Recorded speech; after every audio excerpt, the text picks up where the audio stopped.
Alright, this is a video of my bead roller that I powered up with a Harbor Freight drill.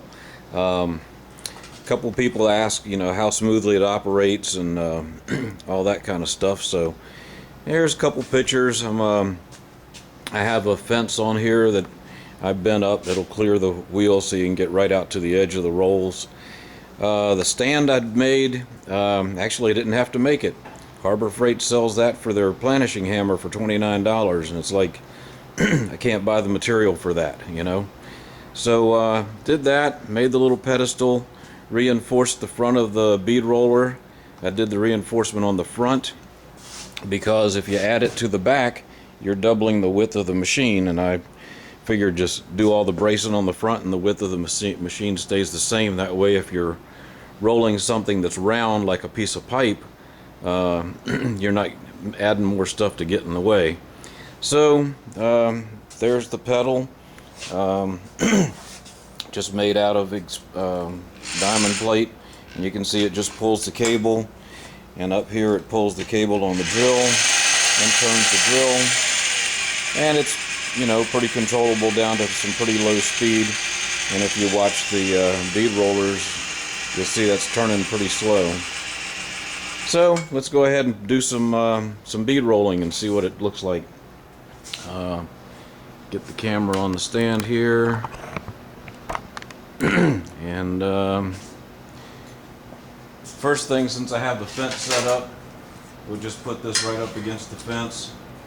And I made the handle for the top of this, put a spring on it because Harbor Freight actually wants you to turn this thing upside down and let gravity do the work. I'll put about 1.5 turns on it and just run it through right up against the fence. With this you can run pretty fast, that's pretty slow, but right there, as fast as it goes, and you end up with a pretty nice bead, nice and straight. If you're going to do something on a circle, you want the alignment of the shafts to be straight toward the center of your piece, and where it hits the fence here isn't really that important as long as it stays on the same spot the whole way around. So there we're touching. I'm going to put about 1.5 turns in it again.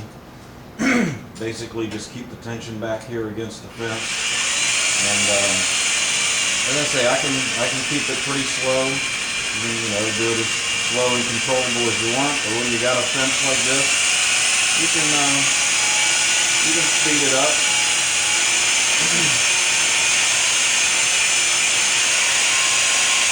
Just have it come right back and overlap, and right there's where it ran over itself, and you can see that makes a pretty decent bead there.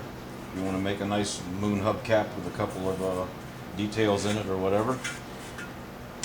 And to show you a little bit about the fence, you can see it's just clamped in place. I did it the way I did it because this way I can clamp it along here all the way out to there, or anywhere back here I want. It kind of hits back here, so if I turn it around, I can now start from that point with the clamps here and take it all the way back to the full depth of the machine, and that way this fence works anywhere on the machine. Just simply by clamping it on. People want to know about how controllable it is. I'm just going to follow this line freehand, and we'll see how that works out. We're going to get it lined up. I always do my beads from the inside. That way I put all my lines on the inside, and you don't have anything on the outside.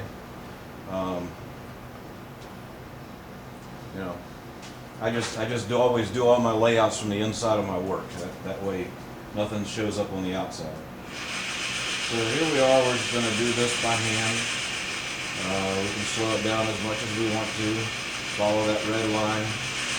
And once you get out here and you're comfortable, go ahead and speed it up. Run right on down it. And like I say, follow that line pretty doggone close, and you end up with a nice bead on the outside with no other markings. So that's the powered bead roller and how it works.